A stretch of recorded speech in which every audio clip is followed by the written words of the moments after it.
Welcome into another exciting edition of Locked On 76ers. That man right there is Keith Pompey. I'm Marc Farzetta. Jared McCain rejoining the 76ers, back from his surgery, back from his injury, expected to play tonight, probable against the Bulls in what is one of the Sixers' biggest tests yet for this new season. But can this up-tempo offense go even more up-tempo, get even faster against the Bulls? We'll discuss Jared McCain's impact and more in this edition of Locked On 76ers.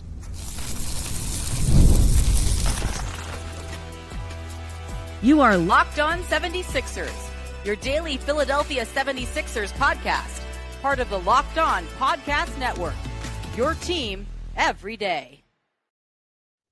And we do thank you for making Locked On 76ers your first listen every day, part of the Locked On Podcast Network, your team every day. This particular episode is brought to you by the Game Time app.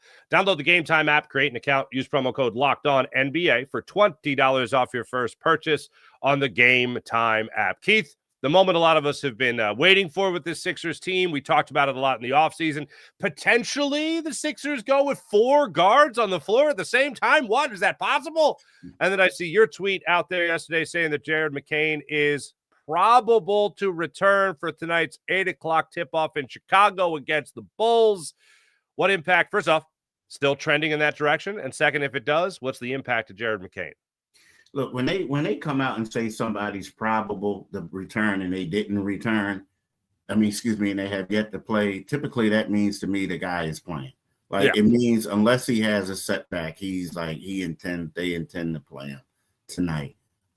So I think that's what's going to happen. They're going to have a shoot around today in Chicago. And then after that, they'll basically see how he feels, the whole 9. And then go from there. But yeah, I expect him to play. And to me, it's one of those things where when you look at it, and I know they said he's been practicing, but I'm just here to tell you, I've been seeing his post shoot around workouts, drills. I've been seeing him pregame drills, and he looked like a guy who was ready to play last week. Maybe they had to get conditioning up, do a lot of things. But out there in these drills, now, again, there's no one guarding you in these drills. No one guarding you. But he's looked better than VJ Edgecombe. He's looked better than Quentin Grimes. He's looked better than just about anyone out there as far as, knocking down shots and getting to where he needs to be.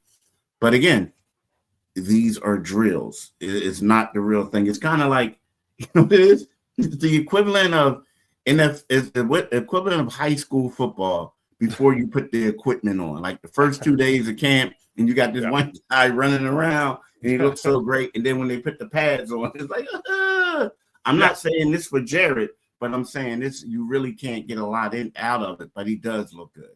And that was definitely me at Archbishop Wood circa 1998. That was definitely me. Once the pads went on, Keith, oh boy, whole other story. But when it comes to Jared McCain, minute-wise tonight, what do you think he logs? If you had to take a guess, are we talking about a 20-minute game? What are we talking about? I don't know if it's quite 20. Well, here's the thing. The difference is, I think that the knee situation, although he does have his knee brace on, he'll have a knee brace on, he'll have a sleeve, that's all protective. That's been something that's been over with for a while, right? So right now, the reason why he's coming back is because of the hand. Is the reason why this is delayed. I do think that they'll have a minute restriction. I don't know how many minutes I could put on it. It could be something where let's just test it out and see how he feels after the fact. But also, we got to realize this is the first game of a back-to-back, too. So it also may depend on, do they want to play on both games, play on both nights? If not, if you don't want to play on both nights, maybe you may have him out there a little bit longer than you typically would. And then that way you could have a 4-day rest. But if you want him to play on both nights, you may give him a little bit of spot duty. I don't expect him to be in straight overload mode. But at the same time, I do think that this is a good thing, because when we look at Tyrese Maxey and VJ Edgecombe, you look at it, Tyrese Maxey cannot continue to play 40, 43 minutes a game. VJ Edgecombe is playing 40-plus minutes. College game is 40 minutes. A high school game is 36 maybe, right? So when you look at that, you're saying to yourself, this guy is out there forever. So I do think a little bit of minutes that he plays today is going to help these guys get breathers and become fresh. Okay. So come off the bench, Jared McCain, him, Grimes being your guards off the bench. Is that the way you see that shaking out? Yeah, I don't see them. Yeah, I think right now, when I look at him, and no offense to Jared McCain, and I think he's a great player. I like him a lot, but I was never in favor of them. I mean, and again, they had good spells, and it's not a knock against either one. They get a little upset when you say it, but they're two smaller guards, talking about Jared McCain and Tyrese Maxey. Right now you have bigger guys, like you have, you have Quentin Grimes, who's 6'5", coming off the bench. You have VJ Edgecombe, who's 6'4", with long arms and all this stuff, who start. Jared McCain, a better role for him is to come off the bench and be that bucket, just like Quentin Grimes is for him, right? He can also run an offense. But at the same time, I do feel like when you want to start, at least in the starting lineup, you want to pair Maxey with a guy who's bigger and who's known as a more defensive player, VJ Edgecombe. So, yeah, if I was them, I would keep that starting backcourt the way it is. I 1,000% agree with that. The other part of this is, let's get to the tempo idea of this. We've talked about 4 guards before.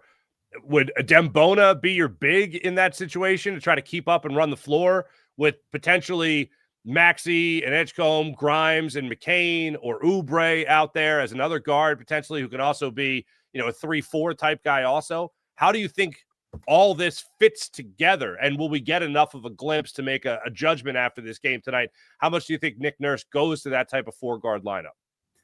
Tonight, I think tonight is, if I'm Nick Nurse, really, the number one thing that I'm going to do tonight is I'm trying to win this game, right? You know what I mean? And I get it. Jared's coming back.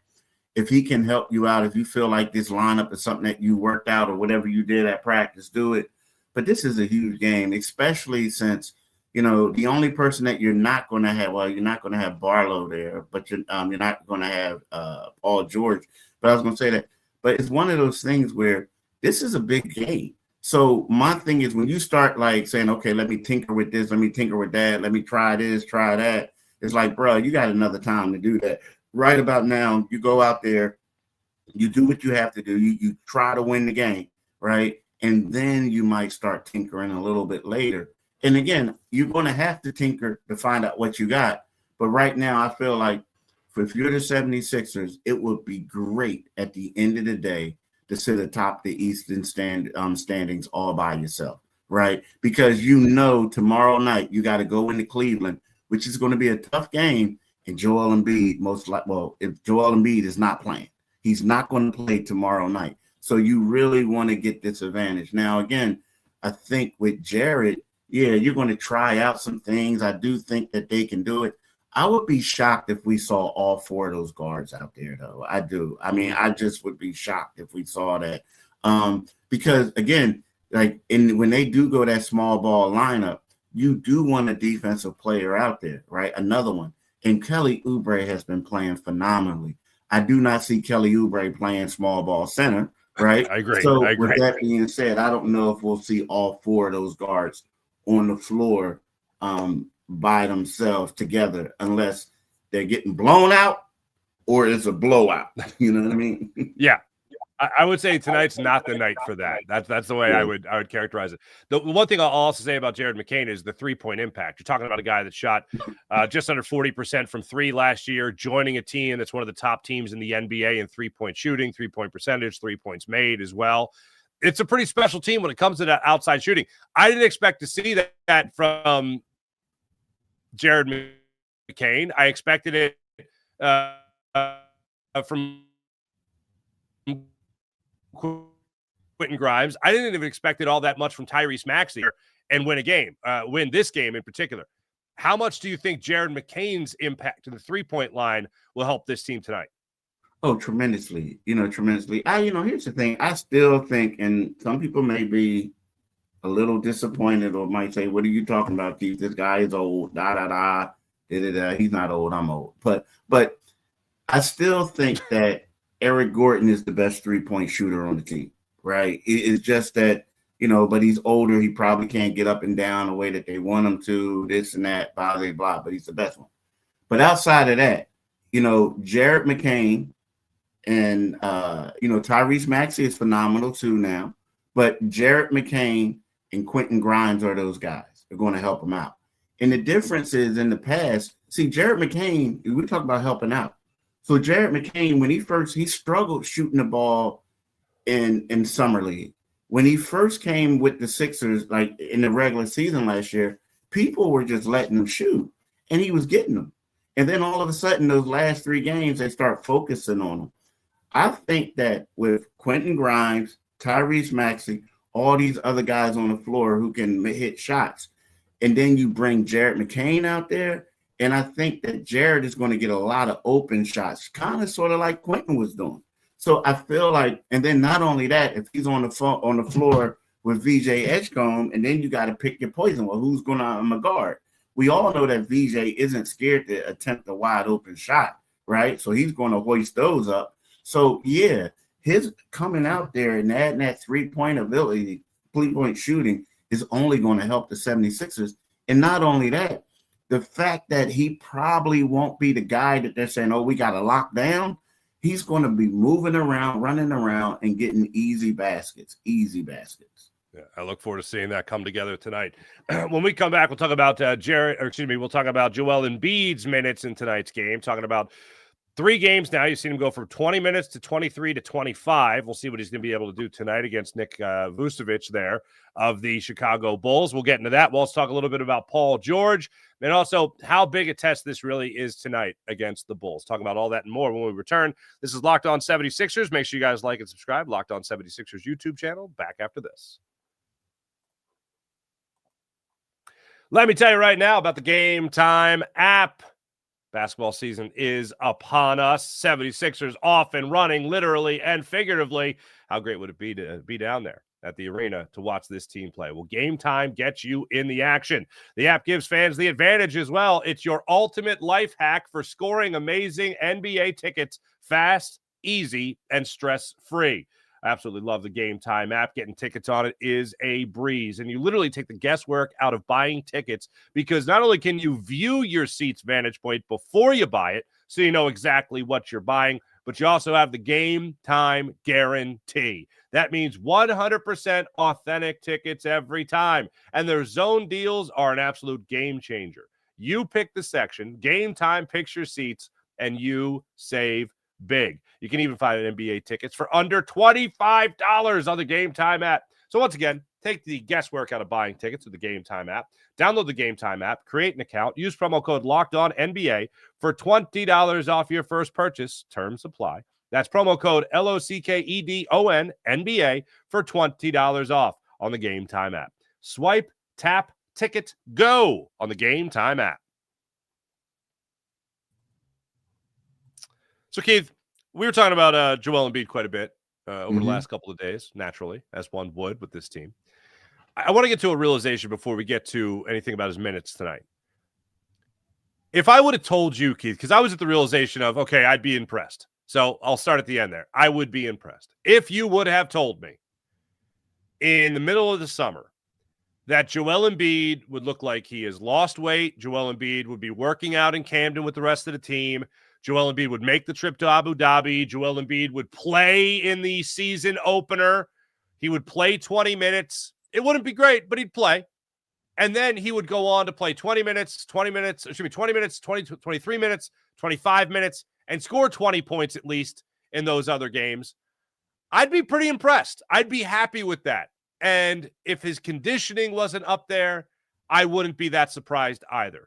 If I would have told you in the middle of summer that Joel Embiid would have been playing as many minutes as he's playing now and still scoring 20 minutes per game, or still scoring 20 minutes, 20 points in these games, would you be impressed or would you think I was crazy? I would be extremely impressed. Mm-hmm. I mean, yeah, I would definitely be extremely impressed. Here's the thing. After he had that ESPN article, I probably would think you were crazy though. Yeah. Like, what are you talking about? Dude, he's this and that. But you would be impressed by what he's doing. I mean, by the number, just because, let's face it, the last time we saw Joel Embiid on the floor, he was benched in the fourth quarter. And I believe the game was February the 22nd against the the Brooklyn Nets. He looked really bad. Got to a point they had to put Yabusele in there over him. That's the last time he played. So, yes, you would have been impressed. Now, the thing is, if he didn't have that ESPN article, you would say to yourself, like, dude, you got all this time this summer to get your knee right, to rest up, and then get out there and get on the court. But once we heard that article, once you read that article and you saw how it documented all the things that he was going through, then you felt like maybe the time is near, or, it's over with. So yeah, that's how I feel about the whole situation. I keep trying to remind myself that not only is he coming back and just trying to get his legs back under him and playing, he's playing with a totally different style of basketball than he's used to, where Maxi's running the show. He's got guys that can score in transition as easy as the Sixers can score in transition. They got other guys in this lineup that can obviously score the basketball. In some ways, and I'm not making excuses for Joel Embiid by any means, but in a way, his head's got to be spinning a little bit, because it's not just all about him scoring the basketball every trip down the court. This is about sharing the basketball, sharing the responsibility, and doing it with guys that can, quite frankly, score on their own, create their own shot. And to go with it, they got blazing speed. And now that Jared McCain is coming back, they're only going to get faster. So it's not just about Joel Embiid getting 100% healthy and being as good as he can be when he's 100%, whatever that level is. You and I have talked plenty about how that level is no longer an MVP level. But if that level is close to an all-star, that's still pretty good for a guy who's had the injuries he's had and now learning how to play with this new brand of basketball. So I try to keep that in mind. Yeah. Tonight, though, he's going up against a guy that is a really good center in the NBA in Nick Vucevic, who was, of course, here in Philadelphia briefly, but he was here. And this could be a big test, not just for the Sixers in total taking on the Bulls, but a big test for Joel Embiid as well. How much of a measuring stick do you think this game is personally for Joel Embiid? I think it's a huge one. I mean, Vooch has been a guy who's had success against the Sixers. The dude's a walking double-double. This guy's averaging 19.3 points, 12.3 rebounds, and 4.3 assists. So basically, he's an elite passer too, right? And, Joel has gotten the best of him recently, but there was a point early on where Vooch was having pretty good games against him, right? So this is the best center that Joel is going to face. We got, Alex Sarr, I get it. He was a second overall pick for Washington, young guy. But Vooch is a multi-time all-star, right? He's always been an elite rebounder. And look, let's keep it 100. Andre Drummond was over there. He played there. He was Vooch's backup, right? Well, Vooch was an all-star. Right. So this is a great game, a great competition or test for Joel. But I caution Joel Embiid and I caution the 76ers. You can't go out there and try to turn this into a personal game. You got to go out there and you got to do what's best for the team to win games, right? You can't, right now, we look at the strength of this team. You have Tyrese Maxey, second in the league in scoring. We talk about the tempo. Kelly Oubre has been the X factor for much of it, for the early part of the season. VJ Edgecombe is the front runner for Rookie of the Year. It's still early, a lot of ball to play. But when you go ahead and you try to turn this into the Nikola Vucevic versus Joel Embiid game, I think you're going to play it right into the Chicago Bulls' hands. So they got to be careful with that. They have to. And I get it. The 76ers, if you notice, there's been times when they're trying to get Joel Embiid active where they're force feeding him the ball and doing things. And when we look at, his shots per minute or his scoring per minute, if it's not number one in the NBA, is in the top 5, right? So he's getting his buckets. But again, you have to play to your strengths. And I think your strengths right now is playing an up-tempo style and not letting the ball get stagnant. Yeah. Regardless of the matchup in the paint, so to speak, I don't think that should change anything that the Sixers are doing as far as the best way they can play right now, which is still up-tempo, guards running the show. With Embiid, though, I've mentioned the minutes, the uptick in minutes. Nick Nurse spoke a week ago about how they expect him to go up as the season goes on, but it's really got to be, obviously Joel Embiid's pace. They got to take it at his pace. 20 to 23 to 25. Maybe he only plays 23 again if that game, of course, isn't close down the end there against the Celtics. Would you expect another uptick in minutes, or do you think he's going to be hovering between the 20 and 25-minute mark for the next couple of weeks or so? I think it's going to be a little bit of an uptick. Yeah, I do. I think they're going to get it because, they've been playing, 6 games already. I think it's going to be uptick. But the one thing that we got to understand is, when we look at this, Joel, we talked about it before. Joel Embiid typically averages between 30 and 31 minutes a game. I mean, he's all throughout his career. That has been his number. Now, it's going up a little bit in the playoffs. A lot of people's number go up in the playoffs. So when we think about it, I know everybody's talking about it. I know 5 minutes is a lot, but at the same time, he's a little closer to, if he gets 25 minutes, he's kind of closer to what he's normally going to do. And then you also think about it, like I said last time, they're probably going to take the quote unquote name minutes restriction off. But at the same time, it's like you want to save him for the playoffs. So you got to make sure you do stuff. And they're taking at least 2 days in between games. Like he's not playing on a Monday or Wednesday. He'll play a Monday, Thursday, if that's how it goes. But I do think that he's closer to the minutes that he's going to play throughout the season. Now, there may come a point in time where he's baking, where there's somebody who can't defend him. Everything's going right. I think that we may see him on the floor a little longer for those games. But, yeah, I think that you can't rush it. You cannot rush it because we saw how his leg buckled that one game. And every time he falls, everyone's like, ooh. So, I don't want them to rush it and him to catch one of those quote unquote fatigue injuries where your leg gives out because you're tired and stuff like that. So, yeah, you got to be careful with Joel.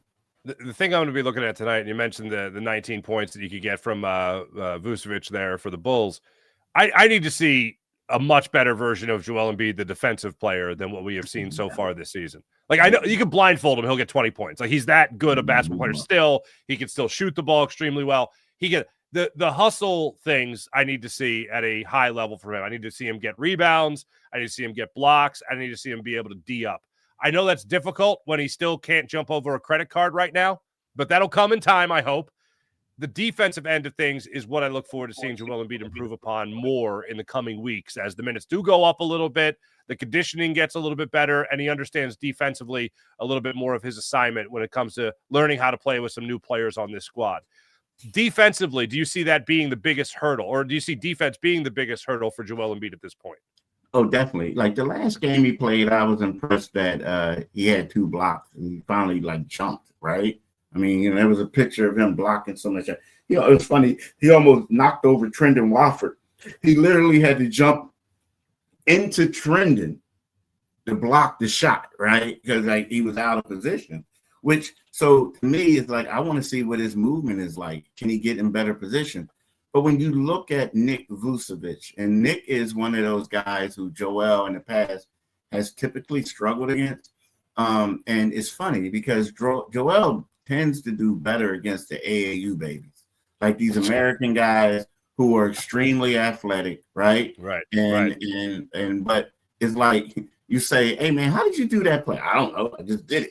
You go out and do it. All right. But when you have these European guys, they tend to be a little bit slower, but they're more fundamentally sound. And then they're kind of stronger. Not to say they're stronger, but they use their body more, right? So when we look at Vucevic, he's 6'11", 265. Joel is listed as 280. So he's not only is he going to be the best center that he's played thus far, he's probably the most fundamentally sound that he's going to play. And also he's the biggest, right? So that's going to be a test. Now, how is Joel's lateral movement going to be? Is Vooch going to try to, post him up down low? How is Joel going to adapt to that, right? Because it's not just going to be a bully game. It's going to be, he's going to be some technique. Like he's going to move. He's going to, He obviously going to move his feet. How is Joel going to do that? He's going to spin. What is he going to do to Joel? And then also you have to be cognizant of, we talked about the 4 assists a game. He's also going to be a passing big man, setting up teammates. So, I really want to pay attention to that, because you are right. Joel has looked atrocious for most of the season, early part of the season on the defensive end. But the last game, he showed a little bit of improvement. Let's see what he can do against his biggest test of the season. Look forward to seeing it tonight. And real quick, just one other player before we get into the Bulls being a big test in general. Update on Paul George. Where are we at there?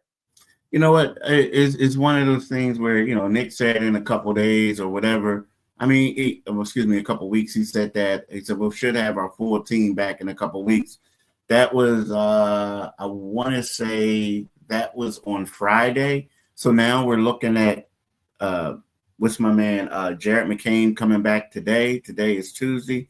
I wouldn't be surprised if we saw Paul like early next week, if not this weekend. You know what I mean? So, who knows how it goes? I think that with Paul is one of those things where you want to make sure his conditioning is right. He wants to make sure that's right. Also, there really hasn't been a rush to get him back, because Kelly Oubre is playing so well, right? Quentin Grimes is playing well. You have Trendon Watford. So it's one of those things when there's not a rush to get him back. You want to make sure that everything is 100% back for him before you bring him out there. Then maybe he may have a setback or something like that. But I would be shocked if he doesn't play by next week. I really love it. All right, fair enough. All right, when we return, we'll talk about the rest of that Bulls team and the test that they do put in front of the Philadelphia 76ers. All that and more on this edition of Locked On 76ers. And right now, let me tell you about FanDuel and how much fun you guys can be having on FanDuel. The NBA back, as we know. No better place to get in on the action than FanDuel, the official sports betting partner of the NBA. Even if you miss a start of a game, for instance, you can still get in on the action with FanDuel, as they have live bets on everything, including the live lines. Let's not forget about that. And also fourth quarter comebacks, which Sixers fans certainly know a thing or two about this season. Plus, you can even combine your live bets into a same-game parlay for a shot at an even bigger payout. It keeps every game that much more exciting, especially when your team's making that late push. And right now, FanDuel is giving new customers $300 in bonus bets when your first $5 bet wins. So head over to FanDuel.com to sign up and get started. That's FanDuel.com, where new customers can bet $5, and if that bet hits, you get $300 in bonus bets to use across the app. So once again, head over to FanDuel.com to sign up and get started and play your game with FanDuel, the official sports betting partner of the NBA. So download the FanDuel app at FanDuel.com. We talked a lot about Nick Vucevic throughout this show so far, Keith. Josh Giddey, also one hell of a player. We were keeping a watch on him throughout Grimes' watch in the offseason. We talked about Vucevic versus Embiid. How about the Sixers versus the Bulls? The Bulls, 4-0, I believe they are at home so far this season. They are 5-1 in total, as are the 76ers. Sixers also 3-0 on the road this year. How do you see this matching up the rest of the way for the 76ers in this game? I think this is a good game for the 76ers to win. I do. I do look at the Bulls, and I get it. They're 5-1. They started off 5-0. But they're like a surprise. Like, you're waiting for them to come back, right? Come back to the field, so to speak. I like Trey Jones. I really like him a lot. But Josh Giddey is showing that he can be that guy, right? There's their backcourt. But I think the 76ers to win is, I think the first game of the season, they at home, Chicago beat the Pistons. And to me, I was surprised about that. And I was like, oh, well, maybe the Pistons didn't pay attention to them. And then they had victories over the Hawks. They had victories over the Kings. They beat the Knicks at home. And then the Knicks turned around and it was ugly for a while. And then towards the end, it got close. But I think the Sixers will win. But the key is, Josh Giddey. You got to contain him. I mean, Josh Giddey is 6'8", 214 pounds. He's a guard, so that's a lot of size. He's averaging 22.2 points, 9.8 rebounds, and 8.7 assists. So, at one point, last year when he was doing what he was doing, I was thinking he was like, okay, is he really that good? Evidently he is. So I do think that the 76ers need to contain him to win the game. And if they can do that, I think they will. Now, again, the Vucevic factor is huge as well. But I do think that, Josh is the head of the snake, and you got to put the clamps on him. Yeah. I like the Sixers tonight as well. Bulls, by the way, are favored by 1.5 against the Sixers tonight. I just think the Sixers' up-tempo offense is just going to be too much. I know they got a team that could, hit the fast button as well when it comes to the Bulls, but especially with the size of a guy like Josh Giddey and how he can get up the court. But I like the Sixers tonight to win this game. I think it is going to be a close one. I think it's going to be another battle for the Sixers, but I think they walk away from this one at 6-1 on the season. Thanks for watching Locked On 76ers. Make sure you guys like and subscribe to Locked On 76ers. And also, make sure for your second listen, by the way, you guys check out Josh Lloyd as he hosts the #1 fantasy basketball podcast, giving you daily tips and helping you win your league, all while making you a smarter NBA fan. Find Locked On Fantasy Basketball on YouTube or wherever you listen to your podcast, part of the Locked On Podcast Network, your team every day. For Keith Pompey, I'm Marc Farzetta. Have a great rest of your day. Sixers tip off at 8 o'clock tonight in Chicago against the Bulls. We'll talk to you guys tomorrow. See you then.